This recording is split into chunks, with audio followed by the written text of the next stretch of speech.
Man, are we getting back on track with the latest Bad Batch episode. Episode 6, Decommissioned, just released. I watched it, especially the ending, and I am 99% sure I know who that character is, and it's not who you think, trust me. We're gonna talk about that character, that mysterious character that ended this episode. You know who I'm talking about if you watched the entire episode. We're gonna talk about that character and who he is affiliated with towards the ending of this video. By now you know my style. I mean, these episodes are great and all, but I love talking about specific moments rather than going through a fine-tooth comb and decompressing everything, trying to explain every single detail. There are more important elements, especially in this episode, that we need to talk about. Of course, this episode is one of the first, I think, that did not start with the gang being inside a shuttle traveling somewhere. They were actually on Ord Mantell at Sid's bar, with Omega practice shooting with her new bow. Echo was coaching her, and the two patrons previously seen in the previous episode were betting on it. But news came down the line quickly. Sid convinced the gang to go on another mission for them, that it will pay very, very well for them to retrieve a tactical droid. You remember those? During the Clone Wars, the Separatists used these tactical droids to actually gain the upper hand on the Republic. The tactical droid served as a supreme commander of sorts, tactfully defeating the Empire one battle at a time.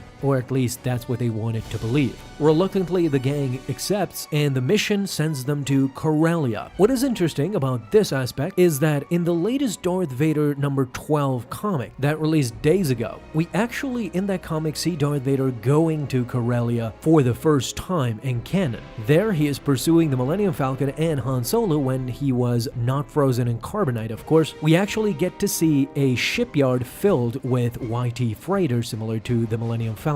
This was a ruse by Han Solo to lose Darth Vader and his TIE advanced. So I don't know if it was coordination or just sheer luck, but Corellia has been making a huge comeback this week with the Darth Vader comic and now with this newest Bad Batch episode. Being attached to another cargo ship, Clone Force 99 sneaks inside Corellia, and once down, they go straight for the factory where the scraps of these Trade Federation droids is being melted. We get introduced to a new type of droid called police droids. By the sound of it, their language was Huttese, and they were a mixture of a New Republic droid and a medical droid that we see working for Jabba in Return of the Jedi. The gang thinks it'll be an easy mission until we get reintroduced to one of the not-so-favorite characters from Season 7, and those are the Martez sisters. Rafa and Tracy now make a huge comeback. They're going for the tactical droid as well. All of them now learn that the only thing left, basically, from the tactical droid is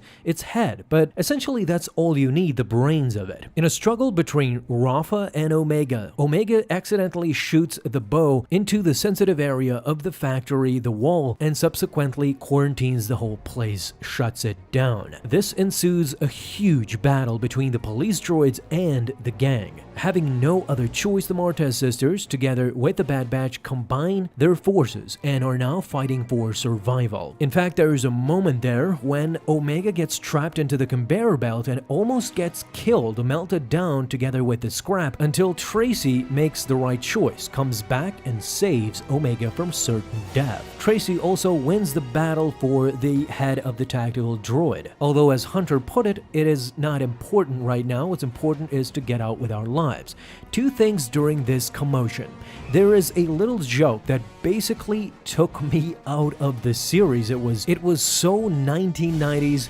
I completely love this moment between Tracy, Omega, and Echo. You already know the joke and I'm chuckling as I'm talking about it. Tracy says we need a diversion for the police droids. Rafa, her sister, turns and says the same thing. Passive-aggressively, Tracy says, "Is there an Echo in here?" Meaning, why is she repeating what I just said? Echo then comes off screen and says yes, presenting himself as indeed the Echo that she was searching for. I might be butchering the joke, but it's kind of funny and corny at the same time. It's kind of hard to explain. On the other hand, Wrecker was not having such a great day. Even before getting into the factory, his head was visibly hurting. To make matters worse, he bangs his head once more, and now he is repeating what Crosshair said before he got fully activated. Good soldiers follow orders, meaning that the chip is definitely getting the upper hand of Wrecker, and we might soon see Wrecker go berserk similar to Crosshair. The chip being activated doesn't mean that Wrecker will attack his Clone Force members. Crosshair did not do that until he was instructed by the Empire and fully acknowledged that the Bad Batch,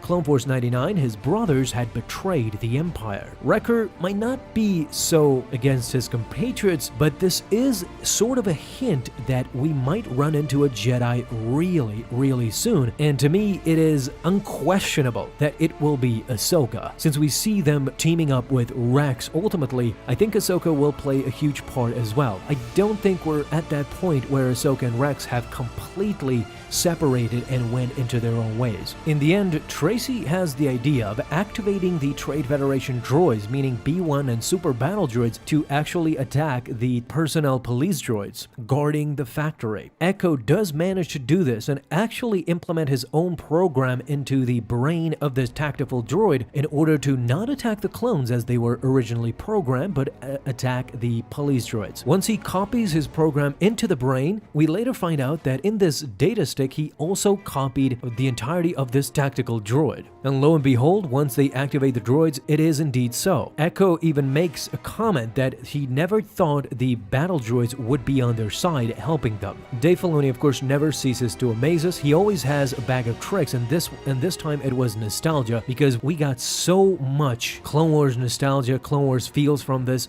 especially the B-1 battle droids saying that orders are orders and asking, did we win?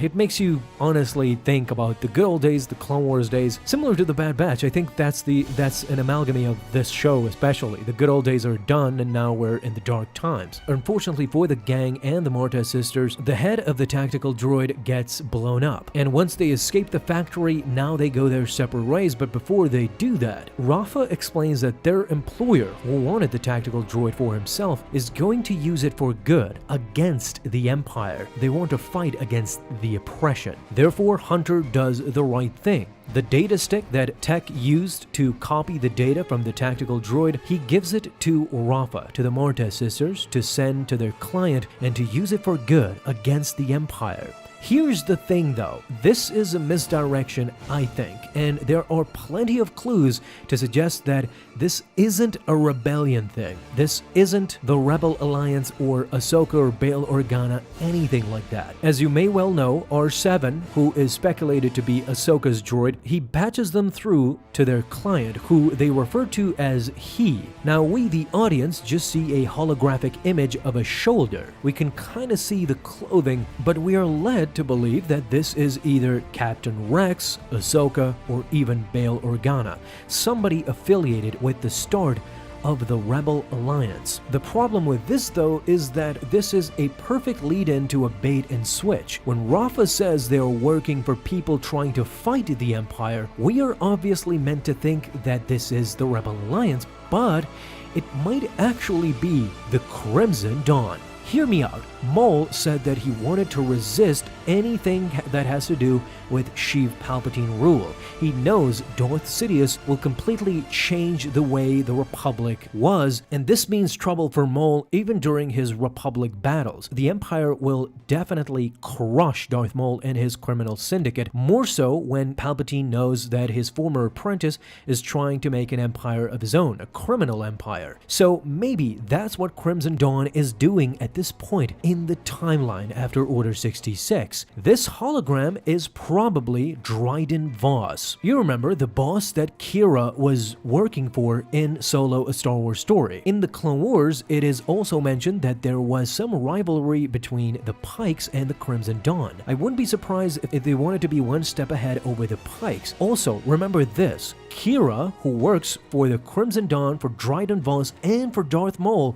Kira was from Corellia too, together with Han Solo, so perhaps the planet is at this point an operating hub for Crimson Dawn. You might be forgiven for thinking this hologram might be also Kira, if not for the fact that the Morta sisters actually refer to this person as a he, meaning that it is most likely Dryden Voss, who we saw in Season 7 of the Clone Wars in holographic projection 2, or chances are very slim it might be Darth Maul in different garb. All in all, a great episode, and the ending was extremely ambiguous We have no idea who this person really is. As I said, 99% I think this is meant to be a diversion. Fighting the Empire does not mean the rebellion.